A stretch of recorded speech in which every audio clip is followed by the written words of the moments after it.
I'm probably gonna keep it quite short and start maybe on a depressing note. So I think like this last year I have been thinking like, can you actually be a working class person and be an artist in the UK? And I would say the scale for me goes towards no, or not without a lot of personal harm or damage to yourself. And maybe what I'm going to say will kind of like explain that a little bit further. So I'm based in a very rural area and from a rural working class background, which can be quite hard to explain because everyone thinks you're posh because you're in the countryside. But you have very little access to culture at all. And then you would have to go to like a centre of somewhere, whether that would be like Newcastle or Liverpool, but it really is a place where arts education is non-existent. And so that would be your sixth forms, there's no arts education at all. At school, there's very, very, very little arts education. And so to get into the arts is very difficult, and you also have to leave that place quite young if you want to go into the arts. So I didn't go to university at 18, I went at 21 because I left and did an access course where I did arts education in a year, and that was the first time someone really introduced the idea of university to me.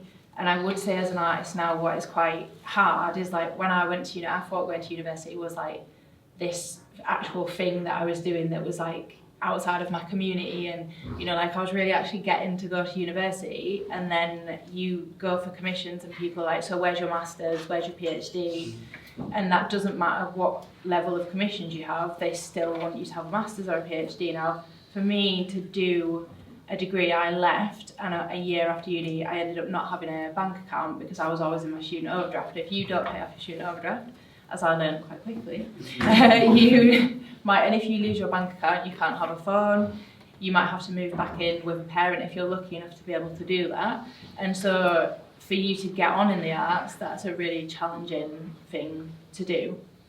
And so it is quite a, like I've worked with some young people and like mentor them and like talk to them about going into the arts, and I think it is increasingly like a very difficult thing to do. Now I work full-time as a visual artist, and to support that I milk cows, which is largely because of where I live. So where I live, what jobs am I going to have access to in the hours that I'm not working as an artist? So if you milk cows, you can work from 4:30 in the morning till 8:30 in the morning, or you can work from 8:30 at night till midnight, which means that you still have your full working day, but it also means that you're knackered. And that you don't have as much resources, and that you are not as successful as an artist, because the time that you could be spent thinking or recuperating or networking or all of these things that you need to do to be a successful artist, you cannot do. And that still is the case, even though in the past kind of 3 years I'd say I've been very lucky with the opportunities I've had. So I've had like a solo show at the Baltic and the Baltic for Show Artist Award, which was in the North East, an incredible package of support. I was last year election artist, which has been like really helpful. But in all of those commissions, to milk cows you get paid £20 an hour. I've never been paid £20 an hour as an artist. So in both, I mean, maybe it's not the best of a job to have, because in both of them you don't get holiday pay or sickness or whatever. But however, it is a very difficult kind of case to say to people, go out there and do this. Now I went to London to study, which is also why I ended up in debt, but again, like I wanted to go to the University of the Arts, and I realised like I was the only person on my course, not only just with an accent, and an accent doesn't mean that necessarily that you are working class anymore anyway, but you get there and you don't know as much as everyone else, so even now you feel like you're behind. And I would say like all the skills that I have that make me an incredible artist to work with communities make me a really bad artist for organisations to work with. So all the skills that I'm able to connect with other working class people, if you go for a commission and you have someone who is middle class and they come across as confident and competent and they know like different things that you know, no matter how talented you are, all the commissions at those organisations are still probably going to work with that middle class person, because I'm awkward and I'm still not confident and I still don't think I should belong in the room. And even like at a panel like this, I get really nervous and I think like, what do I have to say? amongst these people that is actually valuable for anyone to hear.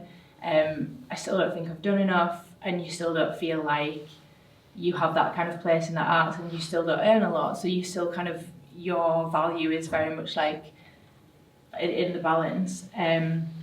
However, I do think that there's some really great things going on in the arts. The Working Class Creatives database has been set up by Cyril and Chanel, and so they're really like organising working class people through exhibitions and trying to get people together and create opportunities, and trying to think of things like they did like a mentoring session that was on like confidence, which I think is one of the biggest issues in the arts, is your confidence and your cultural capital. And again, like I would agree with everything everyone said so far, but when you don't have that, you're always going to feel behind everyone, and you're never going to feel, and I think that's all, like like it was 2015 that I graduated, and I still kind of feel behind everyone, even if I've done other commissions, or it kind of doesn't matter.